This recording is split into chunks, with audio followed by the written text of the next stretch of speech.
Mendoan, menyatu dalam doa dan renungan dari Katedral Kristus Raja Purwokerto, Senin 1 Agustus 2022 bersama saya Romo IA Indra Pamungkas.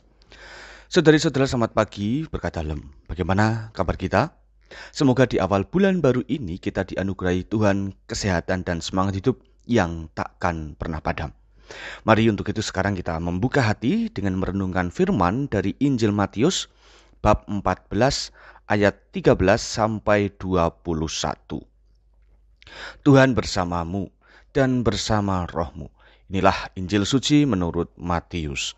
Dimuliakanlah Tuhan. Sekali peristiwa setelah mendengar berita pembunuhan Yohanes Pembaptis, menyingkirlah Yesus. Dengan naik perahu ia bermaksud mengasingkan diri ke suatu tempat yang sunyi. Tetapi orang banyak mendengarnya dan mengikuti dia dengan mengambil jalan darat dari kota-kota mereka. Kata Yesus, ketika Yesus mendarat, ia melihat orang banyak yang besar jumlahnya.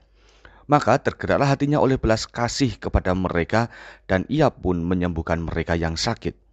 Menjelang malam, para murid Yesus datang kepadanya dan berkata, "Tempat ini sunyi dan hari sudah mulai malam. Suruhlah orang banyak itu pergi supaya dapat membeli makanan di desa-desa." Namun Yesus justru berkata kepada mereka, "Mereka tidak perlu pergi, kalian harus memberi mereka makan." Jawab mereka, "Pada kami hanya ada 5 buah roti dan 2 ekor ikan." Jawab Yesus, "Bawalah kemari." Lalu disuruhnya orang banyak itu duduk di rumput. Setelah itu ia mengambil ke-5 buah roti dan kedua ekor ikan. Sambil menengadah ke langit diucapkannya doa berkat, dibagi-baginya roti itu dan diberikannya kepada para murid. Para murid lalu membagi-bagikannya kepada orang banyak. Mereka semua makan sampai kenyang. Kemudian potongan-potongan roti yang sisa dikumpulkan sampai 12 bakul penuh. Yang turut makan kira-kira 5.000 orang pria, tidak termasuk perempuan dan anak-anak. Demikianlah sabda Tuhan. Terpujilah Kristus. Kepedulian. Inilah kiranya yang bisa kita ambil sebagai keutamaan Kristiani dari pengalaman Injil hari ini. Kepedulian Yesus dengan melibatkan hatinya merupakan cara menjaga sesama secara sempurna. Kemanusiaan Yesus tampak melalui perhatiannya yang akhirnya membuahkan tindakan bagi banyak orang. Kendati Yesus itu ingin memiliki waktu pribadi, tetapi karena orang banyak mengetahui kemana Yesus pergi, maka akhirnya Yesus pun rela untuk tetap menerima dan memelihara mereka. Saudari-saudara, kepedulian pada orang lain tidak pernah menuntut kenyamanan bagi diri sendiri. Peduli adalah cara untuk semakin menajamkan iman dalam hidup sehari-hari. Maka dengan berbagai pekerjaan dan karya yang kita pilih selama ini, sebetulnya merupakan kesempatan untuk peduli pada orang lain. Peduli itu selalu melibatkan hati, jadi tidak akan pernah mengenal kata lelah, sibuk, minta pamrih, dan sebagainya. Mengapa?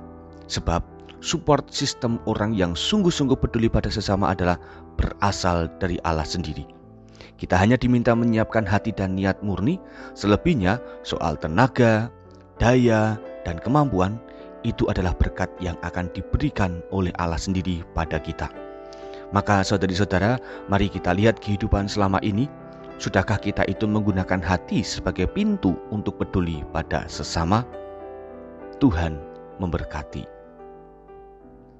Mari berdoa. Allah Bapa Maha Kasih, tanamkanlah pada diri kami semangat terlibat dan peduli bagi orang lain. Semoga kami tidak mudah menyerah untuk menjalankan tugas kemanusiaan yang berangkat dari olah rohani pribadi. Bukalah hati kami untuk melihat sesama di sekitar yang membutuhkan bantuan. Lalu gerakkanlah tubuh kami untuk melakukan suatu karya demi berbagi berkat sebagaimana yang telah Engkau teladankan. Demi Kristus Tuhan dan Juru Selamat kami. Amin. Tuhan bersamamu dan bersama rohmu. Kita semua, keluarga kita, mereka yang kita kasihi, dan segala rencana-rencana kebaikan kita senantiasa dalam berkat Allah yang Maha Kuasa, Bapa, Putra, dan Roh Kudus.